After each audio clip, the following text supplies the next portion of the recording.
because we parked there in the public lot and we went on their fucking pier, and then they turned around 2 days later and stabbed Rabs right in the back by saying Jews are not welcome here anymore, because they decided that they don't want to have births in their city anymore. Well, they're putting it on the ballot. They're putting it on the ballot. That means they got enough signatures. There's enough people in Santa Monica that don't want Jews in their town, because if you have Jews, that means there's going to be brisses, circumcisions. That's what they're going. Yeah, and they don't want us there. You know what, Santa Monica? You can suck on my foreskin. You can suck on my foreskin. Oh wait, I don't have one. It was taken away from me before I was 18, and I'm happy about it. Okay, so you lose. Do you think it decreases penile sensitivity to have the foreskin removed? I have no opinion on that. I have no opinion. But you know what? They try to compare this to other things. They say, I've heard like people try to make the equivalency. Oh, it's like a female circumcision. Yeah, which is totally fallacious. Yeah. Or saying, well, why don't you just remove the baby's arm off against its will, right? And I'm like, okay, let's try to do this. I'm a person who had a circumcision, right? Before I was 18, it was done. I wasn't even aware of it. So you might. Here's where the theory falls apart. I'm fine with it. I'm happy it was done. Okay. I mean, you've never had any troubles down there. No, I don't care. I'm fine with it. I love the fact that I'm circumcised, right? Yeah. You have a kid. How can you compare that to a kid where you take off his arm? Because he would go like, what the fuck? I grow up without a fucking arm, right? Right? He'd be upset about that, right? Or if you have a woman and she had like that thing, no clitoris. No clitoris. Like you hurt her. You destroyed her, right? So those people have a gripe. I don't have a gripe. Don't you have to have a gripe before you can make that comparison? No, because we don't have a gripe with it. We want that. Okay? So you can't compare the two, you fucking liberal assholes. It sickens me. It sickens me the extent of the anti-Semitism that perpetuates itself in the liberal world. And why I say that? Well, look where this is taking place. The People's Republic of Santa Monica. Where did it happen last time? San Francisco. These are like the hotbeds of liberalism. Right? Fuck them!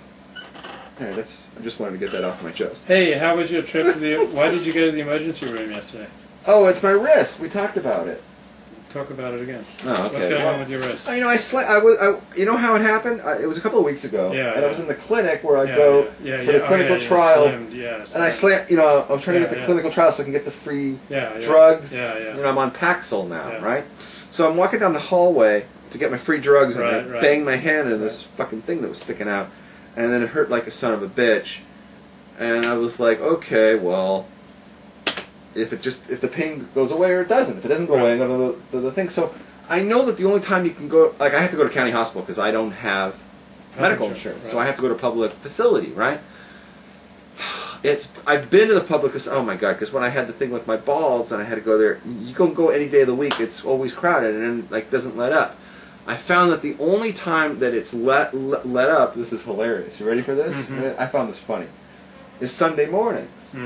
Because all the Mexicans are in church. Right. Does that matter? Yeah, because like they're like 90% of the room, right? And they're all in church Sunday morning, so that's the best time to go, right? So, okay. I went yesterday morning, but the problem was I didn't know there's a caveat on it. There's an asterisk. If it's a 3-day weekend, it's going to be even slower because they let all the doctors off for the 3-day weekend, and they're working with like a fraction of a staff. Yeah. So they only had 3 doctors in the whole emergency facility, right? 3! I couldn't believe it. They should have like 25, right? They had 3. They had a short staff. So last time when I went there with my balls, right, I was in the waiting room for 2 hours. Then I went in. They finally called me in, and it took an additional 6 hours on the other side.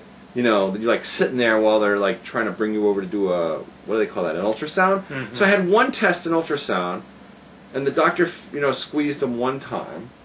She's a black woman. She gave him a nice squeeze, right? And then I was out of there. So that took 8 hours.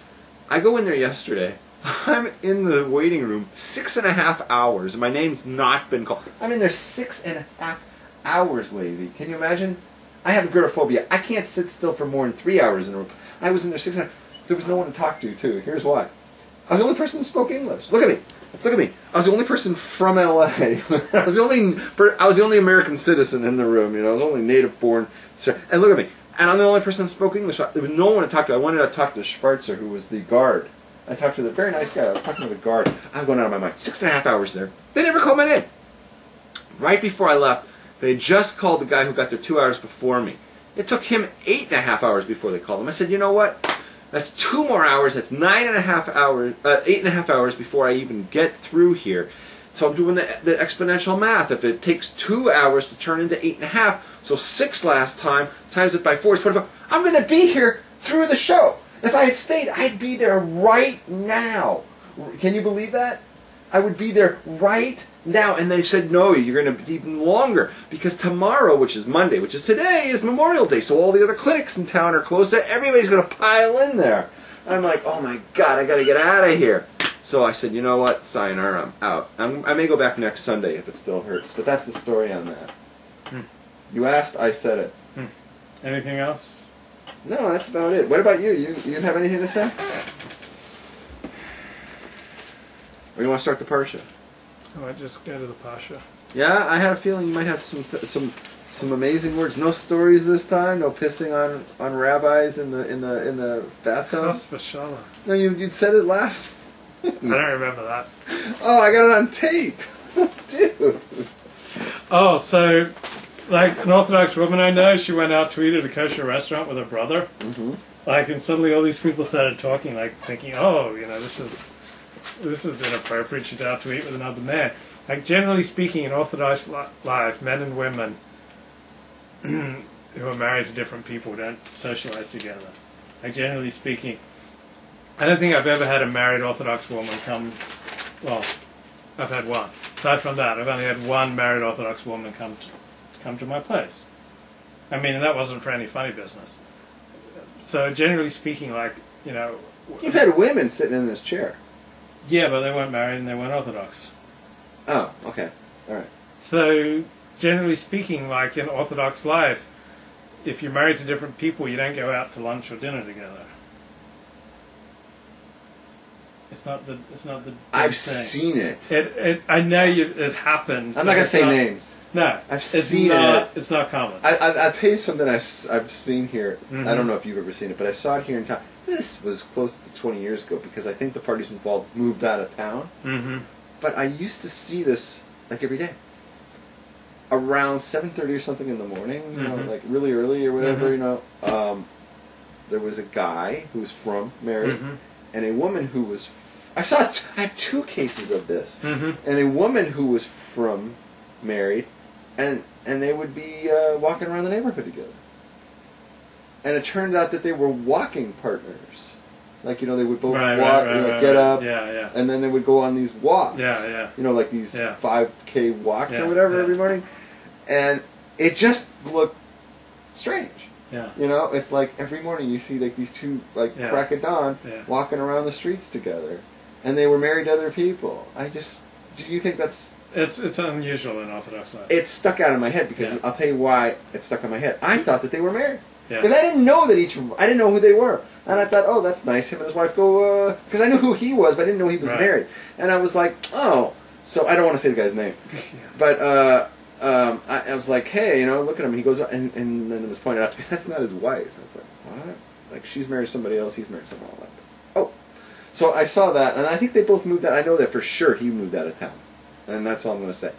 Then I know another case, when I was at Eula, there was a guy who had an office there in the Wiesenthal Center, and supposedly from or whatever, and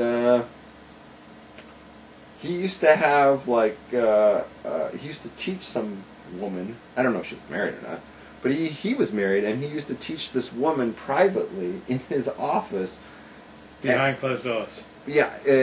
Late at night, early in the morning, and I know this because I lived in the dorms, and I'd be walking